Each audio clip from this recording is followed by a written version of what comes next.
What's up, Nerd Nation? It's good to see y'all on a mock draft Monday. It's your boy Trey, representing the Nerdy by Nature show and the Truckin' with Trey podcast. I'm excited to do something a little bit different for you guys today. Came up with a kind of an idea. I wanted to really get into something I love this time of year. And we're getting closer and closer to football season, which means for me and what I do and what I enjoy to do, it's fantasy football. So the game plan is to do a mock draft on a Monday, drink a little sippy of the old adult beverage. Cheers, Nerd Nation. We're also going to be putting this gorgeous video out there for everybody on YouTube so we can kind of document the thought process behind how I prepare for a fantasy football draft. I'm excited. This gets me going. Fantasy football is my jam, ladies and gentlemen. So to give you listeners an idea, because I am going to put this on all platforms, this will be a Truckin' with Trey episode, a very special Truckin' with Trey episode to kick off the football season. This is also going to be on YouTube so that you can go back and look at this beautiful Baron of the Bearded Brothers, your boy Trey. So we're going to put it out there on all platforms. Everybody can go through and kind of digest how I go about the process of thinking about team construction, players, and how I prepare for fantasy football. If this goes well, my plan is to actually live stream my money draft for fantasy football, my season-long fantasy football experience. So we're going to live stream the whole draft. If I get this up and running right, this is the first time I'm doing this particular type of thing. So bear with me if I have to adjust cameras for people out there that are watching the video. For people with the audio, you should definitely check out the video. I'm not trying to brag, but I'm bearded and I'm bald, and I'm going to draft some fantasy football. So let's get right into it, and let's see if I can maneuver around this streaming setup that I have. Threw it together fairly quick, so hey, I apologize to anybody out there watching. Listeners, you're spared from the terrible graphic and transitions that I do, so we will see where it goes. Boom. Oh, dude, man, dude, telling you, like a pro. So a couple things about mock draft time. I am going to keep it very specific. I am drafting in a 12-team league because my money league is a 12-team league. So we'll be looking for 12-team snake draft. I'm going to try to match this up as close as possible to the league that I play in. In the league that I have El Champion. I do have a championship ring from 2017. So let's go and see if we can't find us a 12-team snake draft, if possible, in a half-point PPR format. PPR format will work. I can play that game. So we want, first off, see if I can. I'm not going to be able to filter these. All right, cool. So we're going to find us a snake 12-team mock draft right here. Anybody that wants to play along with your boy, there are only a few slots available. And yeah, so anybody that is in this mock draft lobby, welcome to being on a podcast, even though they can't hear you. Let's look at the positions available, which is one position, which is 10. So we're going to take the 10 spot. Not worried about logos and all that stuff. We're going to take the 10 spot in a 12-team league. I want to put myself in a spot that is excuse me. I want to put myself in a spot that is not the easiest spot to draft. I don't want to have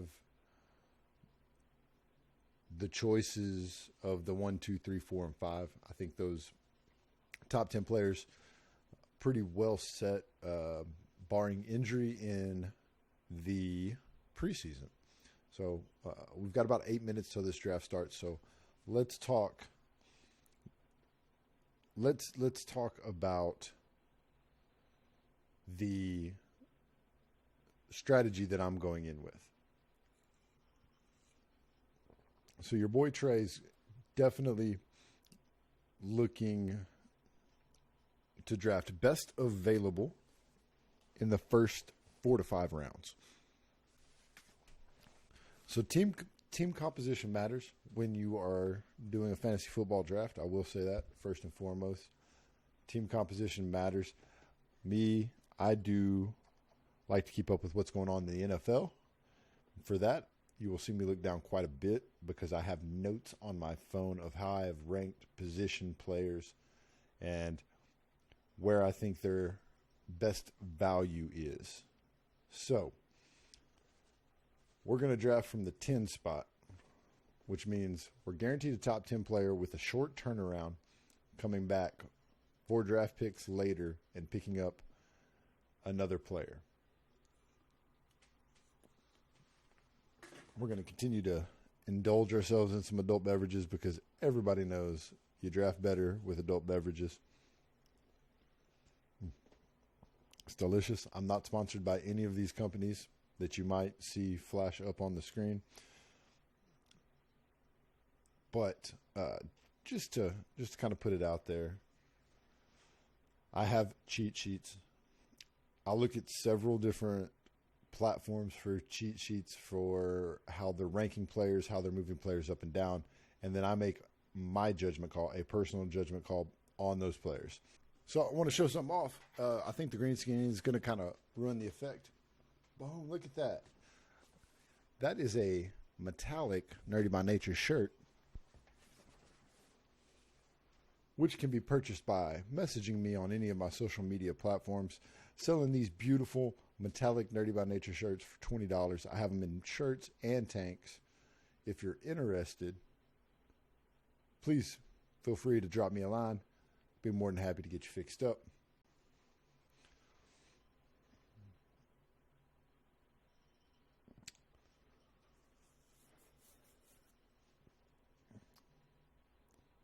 So this is where my debate begins, because I really feel like I know that we're going to see pretty much Saquon, Zeke, McCaffrey, Kamara. I think that's high for Bell. So I'm going to jump down and I'm going to look at what is going to be going on in front of me. Best available for me does matter in format. So it does matter that I play a half-point PPR. And so we'll be taking those factors into account. Like I said, also we're going to be tiering out the players we want to go for, because I do feel that tiering your potential players out is very important. You should set tiers for your running backs, wide receivers, and that way you can evaluate if you're coming up on what you feel is a tier drop between player and player. Player X and player Z, if they're in a tier 2 or a tier 3 range, then definitely you would want to go spend up for a player a tier higher. So these are the things that are going on kind of in my head in the background as I look at 10. If the draft goes exactly by this, Julio Jones would be the player at the 10 spot. Now, I don't think that that's what's going to happen.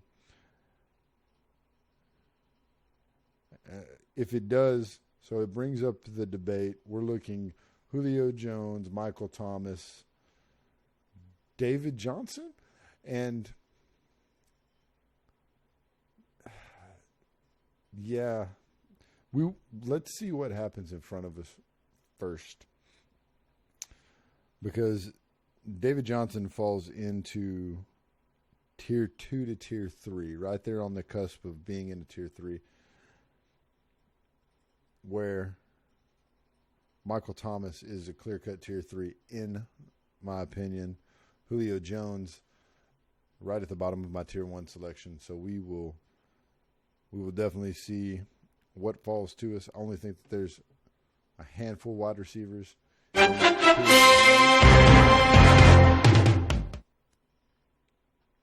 That's going to be annoying. So we're going to do that.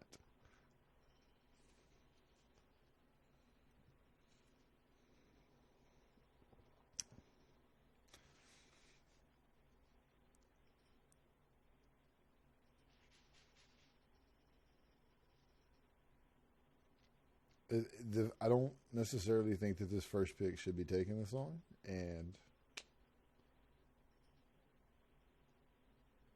that's fine. It's going to auto draft this guy, Saquon Barkley, and that's fine. I think that's a fair number one. And most mock draft I've seen or heard on different podcasts I listen to, they do have Saquon as your number one overall player at the moment, barring anything that happens in preseason. Which brings me up to the point, when do you draft? When's that sweet spot?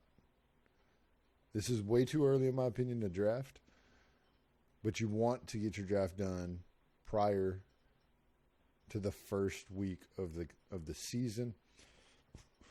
My personal opinion is I like to draft right after post week 3 preseason, before the garbage time comes in. So 1 and 2, those are safe running back picks, Saquon and Zeke, especially if you're playing standard in half point. They're still workhorses. They're still probably the best players out there. I'm just wondering what craziness ensues prior to the 10th pick getting back around. God, mock drafting can take a long time.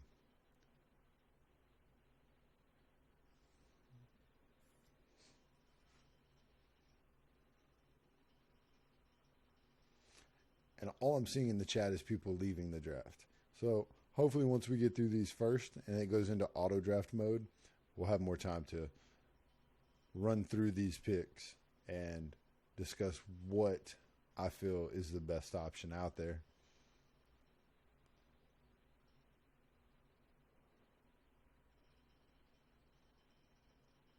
So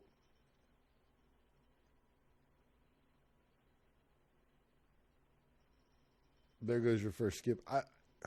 There's a lot of questions around Le'Veon Bell. That is very high that ESPN has him ranked as number 5.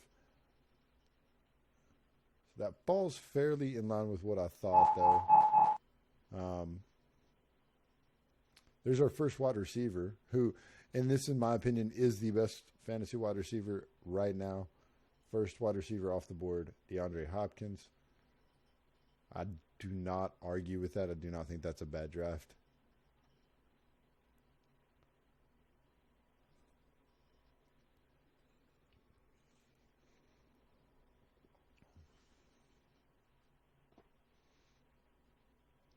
So there will be several auto picks coming through after round 1 for these people that are in this draft with me that don't want to be part of the awesomeness it is someone actually live streaming a fantasy football mock draft.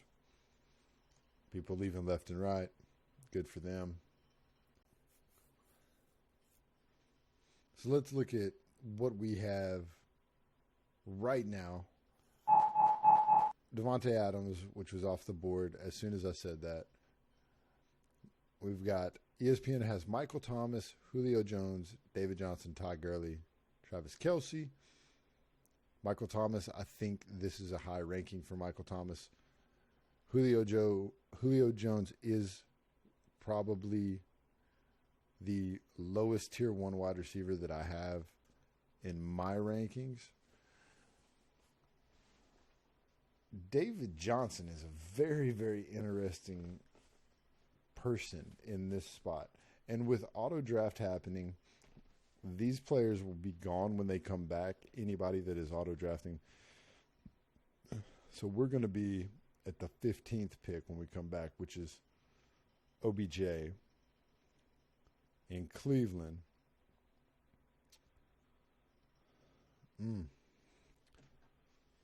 We've got some decisions to be made, Nerd Nation.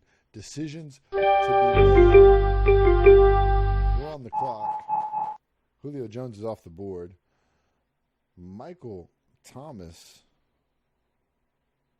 and that is a lot of wide receivers in the first round. As far as my running backs are concerned, I do like a couple of different people here. What I think is going to happen is I think we need to take David Johnson. I do not like the Todd Gurley injury situation. I think David Johnson is the clear pick here. With the new Cliff Kingsbury in Arizona, this offense has potential to be outstanding and to be putting a lot of points on the board. The question mark, is it going to be a shootout every game? David Johnson has proven when he is healthy, he can catch the ball, and he is a workhorse back when he's not running for his life. So I think the offense fits what he wants to do a lot better, like with what he had with Bruce Arians.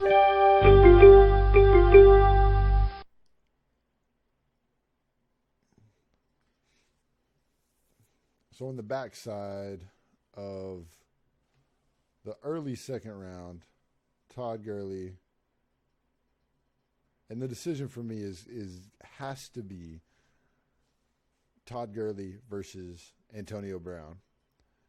And I'm always going to lean running backs. I'm aware that he has been injured and there's question marks. There is no doubt in my mind that you have to, if that Todd Gurley is there in the second round, it's a little high on average draft position. And from what I can tell, he's been about the middle of the 5th round. So it's a couple spots high based on Todd Gurley's average draft position. But that puts us with potential. And there's no way some of these players get back to us because of the auto draft situation. Hopefully in your real leagues, you won't be running into too many auto draft situations. So let's talk theory crafting for just a second with what we have going on. With the running backs that we have,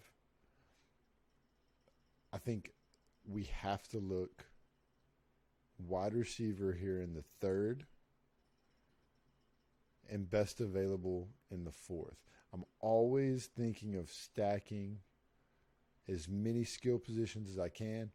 You can never have enough running backs and wide receivers. I think that is a great philosophy to have. The things that I am willing to stream on week-to-week basis, as well as willing to wait in draft positions, is once we get outside the top-tier tight ends, I feel like you can get some late-round value in tight end. And quarterbacks, I'm always going to attempt to hold my water till the double-digit rounds. Just personal preference. But with Kittle being the last tight end, I would consider a top-tier tight end. So Kittle is arguably the end of tier 1 tight ends, which will not get back to us. So it's going to take the tight end discussion off of the board. We know that because we're outside tier 1 on tight ends. The discussion is definitely going to run wide receiver. Wide receiver is going to be our looking point at the potentially. As I look further down here, there's a chance we get some third round value out of maybe another running back. If we're not confident in the health of Todd Gurley, I think it's imperative that we make that discussion happen here at this point in time. Is we make the discussion happen of, do we take a third running back, go RB, RB, RB? Do we go the triple running? And I do not think my target running back is going to fall, and he didn't. Nick Chubb would have been beautiful. If Nick Chubb is there at us at the 34th pick, I think we have to seriously discuss the Nick Chubb situation. Now I think we're dead set that this is a wide receiver draft for us right now.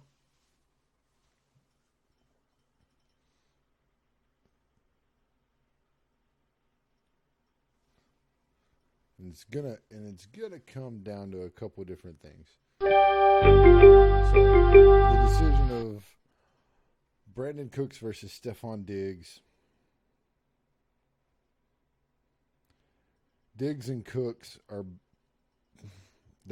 both roughly in the same wide receiver 15 to 17 range. 15, 16, 17, somewhere around there. I'm going to take what I feel is the safer draft pick in this particular situation. And it might not be the sexier of the draft picks because Thielen, I think, is a sexy guy there. But Stefon Diggs, we need us a wide receiver. We cannot wait another 4 picks on a wide receiver. And there's a chance coming back to us this happens. Something that I'm very excited about, I think right now, is where you discuss taking the best available.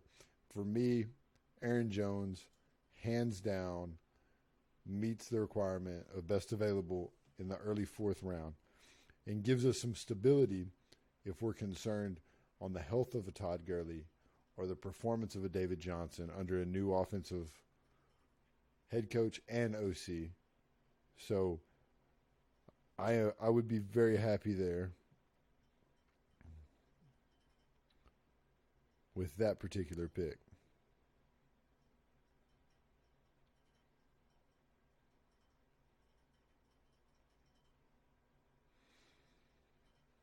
And I think that's a safe pick. I think that the Aaron Jones pick makes sense there.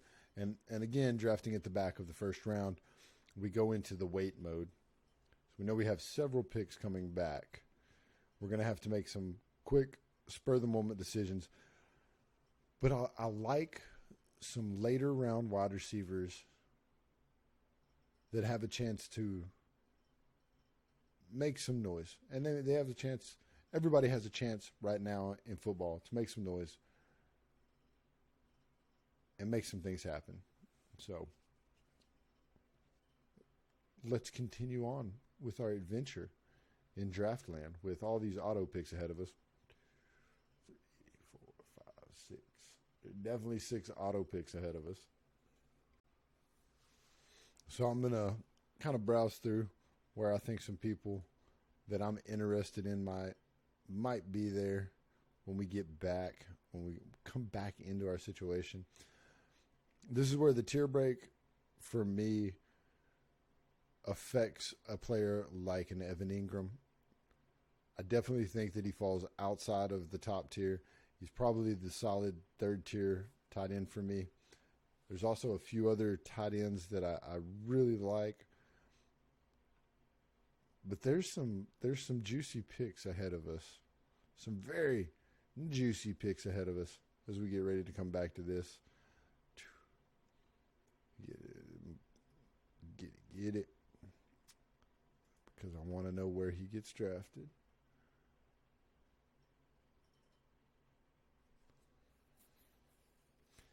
And so this is what happens when there's auto picks ahead of you. I'm going to look through and find my 3 or 4 people that I'm interested in, and then I can go through here and I can adjust where I think my personal rankings are.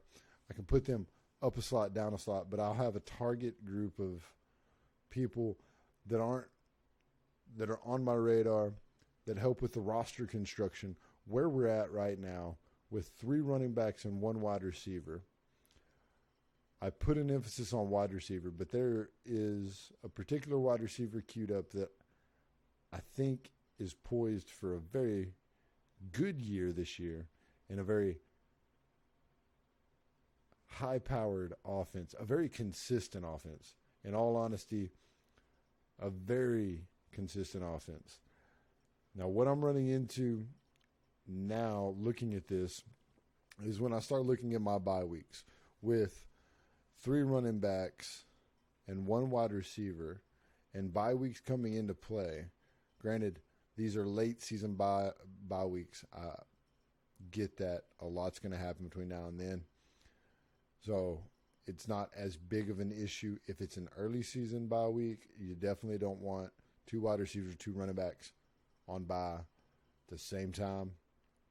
This comes around to I'm on the clock. Okay, so the tight end that I felt was the cutoff for me in the early rounds is off the board. It takes the Evan Ingram pick away. It gives me the opportunity to look at a couple of different options at wide receiver. I will take Jarvis Landry completely off my board. They added too many weapons, and I am not 100% with that. I do not like that idea. But with 4 picks coming back, I'm going to play the DJ Moore role that I think is the better of the 2 best available wide receivers. Hopefully, my other wide receiver gets back around to me in 3 picks. And if he does, we're going to draft Mike Williams, who I think is poised for a breakout season with the Chargers and a very consistent quarterback.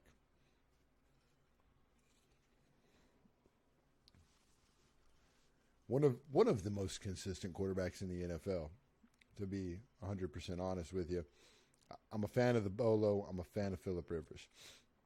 So if this makes it back around to us with Mike Williams from the Chargers, I'll be ecstatic. I think that gives us a very good core of skill positions with Johnson, Gurley, Stephon Diggs, Moore, Aaron Jones, and adding a Mike Williams gives us a very good backbone, gives a very good skeleton. We can build around the needs of the team, but I want to build these key position players first right off of the bat.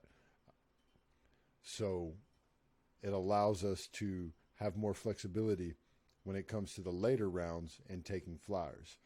My streaming positions 100% will always be defense. I think kickers are useless. Quarterbacks arguably are streamers, as well as tight ends.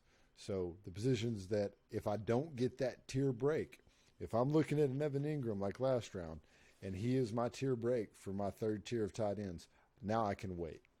Now I can take a flyer on a tight end later in the double-digit rounds, and it does not affect anything that I'm trying to put together.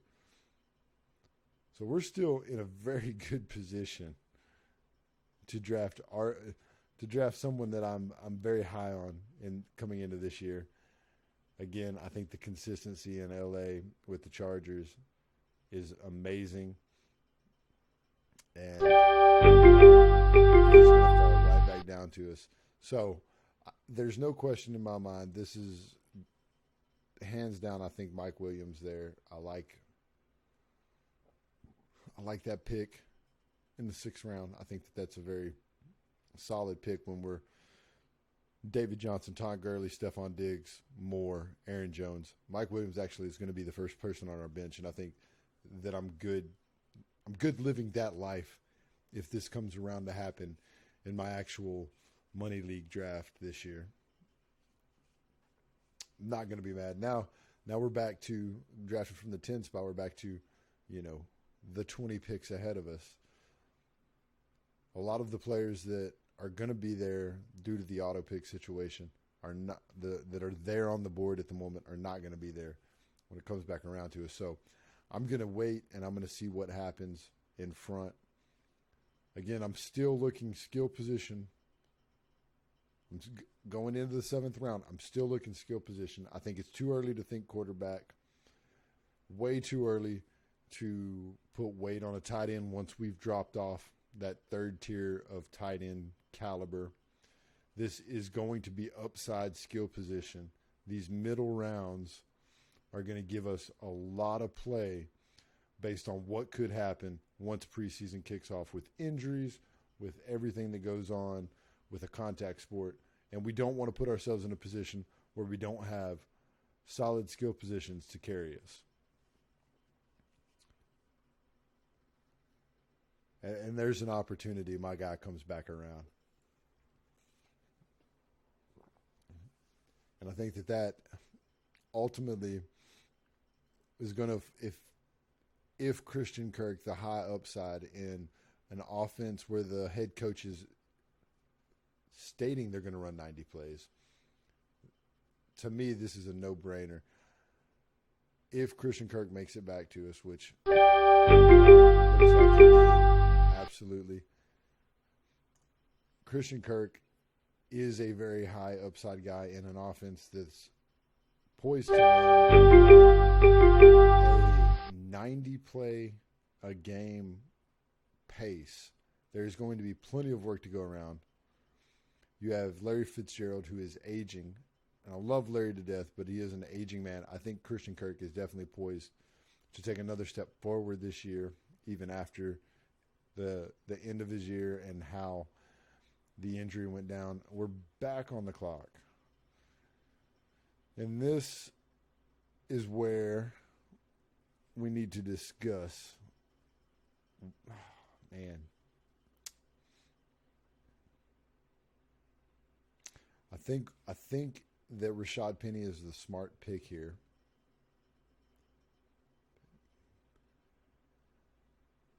Hands down, Rashad Penny, I think, is the pick, and that doesn't affect us. I'm not a huge fan, but I do think the depth at running back will help.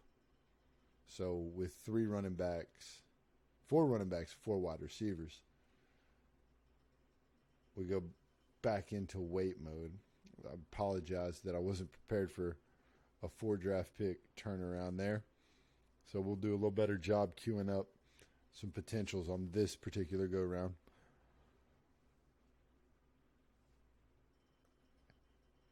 And now we're going to go 8th, 9th. So we're heading into the 9th round. I still think it's fairly early to look at tight ends.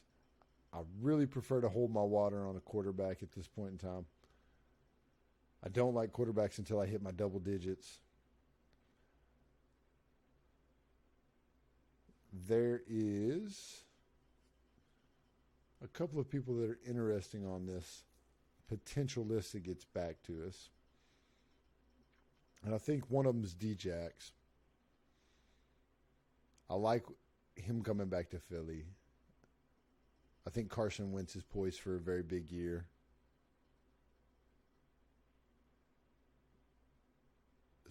That is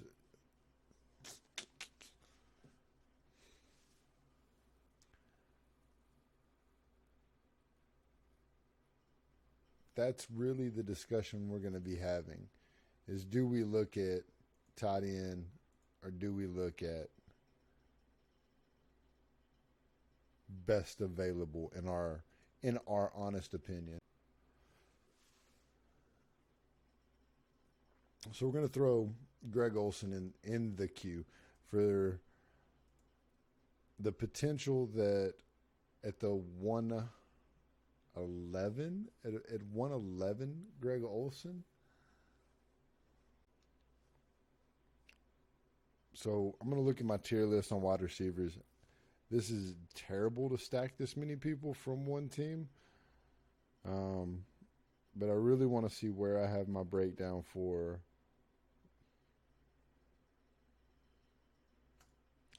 So Geronimo Allison is interesting because Geronimo Allison is moving to the slot.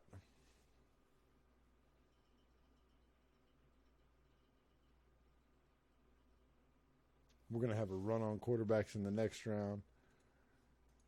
If we look at quarterback here, Big Ben is best available.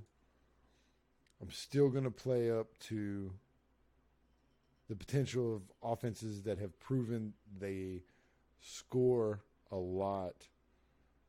And I'm going to continue to stack skill positions, just like what I did with Geronimo Allison. I think the sweet sounds of Dante Moncrief and that sexy bass is going to continue to give us just more depth.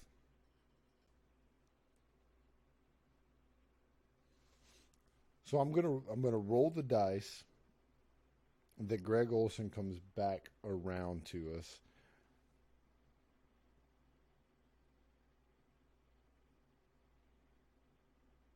This construction, I am not very happy now that I start to look at the teams that I have. A lot of Packers, a lot of Arizona Cardinals, a lot of Carolina Panthers.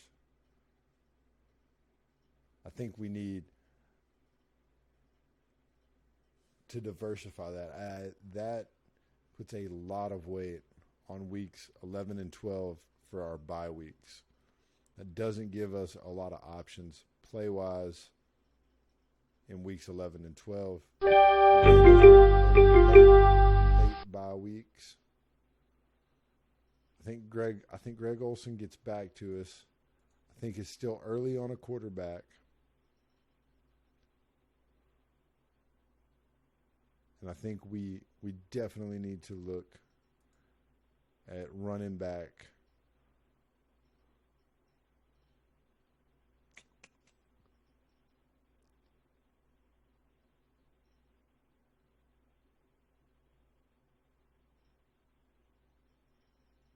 There is not a lot that I like. And Kareem Hunt is going to be suspended for half the season. So Terrell Williams from the Chargers. And this is where I feel good in the 12th round picking up Olsen. I don't think that that's terrible. Terrell Williams in Oakland with someone like Antonio Brown that's going to get a lot of attention as an 11th round pick gives us an opportunity to really see how that plays out. So what do we need out of these last few rounds here? We're going to be quarterback, defense, kicker. Defense, kicker are going to be the last two rounds. Don't care. So we have two big picks ahead of us before we end this draft. And I think the attention at this point is going to have to shift to quarterback. In the 12th, we're going to be at 13. We're at 154th on the pick. 154th. There's some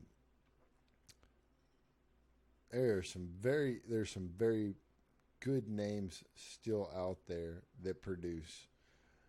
There's one in particular that we might try to snag, and that's Lamar Miller. I'm big on mobile quarterbacks, running quarterbacks. I think Lamar Miller, in half a season's worth of work last year, did fantastic. Very excited to see what Lamar Miller can do. Man. Lamar Miller the pick here. Let's look through the quarterbacks And the Stephon Diggs, Kirk Cousins stack is on the table, but that would get back around to us. I think Josh Allen takes a step forward this year. Matthew Stafford's still sitting out there. We're going to hold on quarterbacks, and we're going to look at defense, kicker. We're not drafting all positions. Anthony Miller from Chicago is still sitting out there, and DK Metcalf from Seattle. I am not mad about DK Metcalf, the rookie wide receiver. I think that is a good late round stash and see what happens. Of course, Lamar is going to get right back around to us. And we are in kicker situation.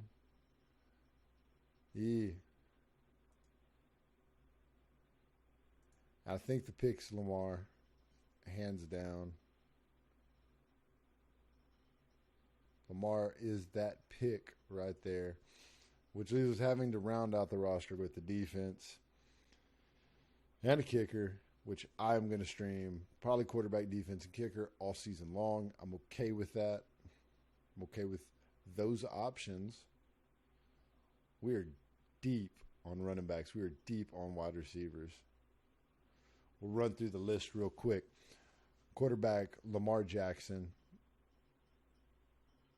D. Johnson, Todd Gurley, Stephon Diggs, Moore, Greg Olsen, Aaron Jones, Mike Williams, Christian Kirk, Rashad Penny, Geronimo Allison, the sweet sounds of Dante Moncrief, Terrell Williams, DK Metcalf is a flyer, a free draft pick basically.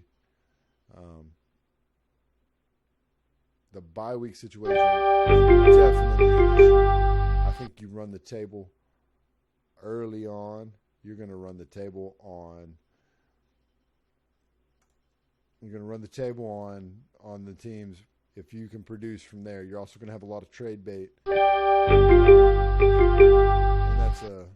that's a good problem to have going into the start of the season. You've got a ton of options, ton of roster decisions to make. I could care less, guys, on the defense here. So we're going to take the doo-doo Cleveland Browns. Why not? So those last three picks are throwaway picks for me. They are not picks that mean as much as taking a chance on a high upside guy. So to run through our team, David Johnson in the first round, Todd Gurley in the second, Stephon Diggs in the third round. We went Aaron Jones in the fourth, DJ Moore in the fifth, Mike Williams in the sixth, which might have been a little high for Mike Williams, in my honest opinion. Christian Kirk in the seventh. What is that? Rashad Penny in the eighth, Geronimo Allison in the ninth. Sweet sounds, Dante Moncrief, the Pittsburgh Steelers in the 10th, Terrell Williams in the 11th, Olsen in the 12th. Love that. That Greg Olsen in the 12th could be huge, could work out huge for the team, could work out huge for composition. This is one of the reasons why I think it is okay for you to sit and wait. It is okay to pick a position, 2 or 3 positions in my case, that you are perfectly fine sitting and waiting on and seeing what comes about. Greg Olsen was a great pick, in my opinion, there. DK Metcalf is our flyer. He is the one that could really be super productive in Seattle, depending on how Russell Wilson performs. That is a 13th round DK Metcalf. Not a problem with that. We go Lamar Jackson with his legs and his ability to run the ball, which gives us an okay quarterback that has a high ceiling with the rushing attempts. The cheat mode is engaged with any rushing quarterback. Lamar Jackson fits that mold.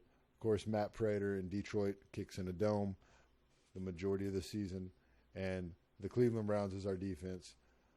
And Myles Garrett on that defensive end coming to bury and then do the paleontology dinosaur thing after he sacks the quarterbacks. So that rounds out the very first edition of Mock Draft Monday. So looking forward to doing more of these mock drafts every Monday. So we'll definitely see how that works out for us. Continue to practice our mock draft skills. Continue to hone the craft. It's just like anything else that you do. You have to put time in to get better at it. So I want to thank you guys out there. Thank you, Twitch. We were live on Twitch this Monday evening, doing this mock draft. So shout out to Twitch. Thank you, Twitch. Nerd Nation, thank you for showing up and the support live on Twitch. YouTube, look forward to seeing this posted on YouTube, because that's going to be the next adventure your boy Trey takes, is putting out some YouTube videos. So thank you guys. Hopefully that wasn't too terribly boring. I will be back with another mock draft. We're going to start to turn the page and get into some of this fantasy football talk. So hopefully y'all enjoyed it.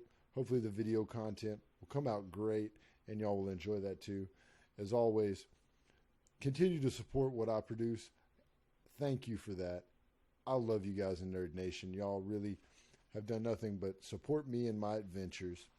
And if you like this, please share it with your friends. If you're a fantasy football person, go ahead and bash me on the way I drafted. I love the debate. Tell me what you think. What are some of your draft strategies, your positions you'd like to draft from? Definitely hit me up on social media.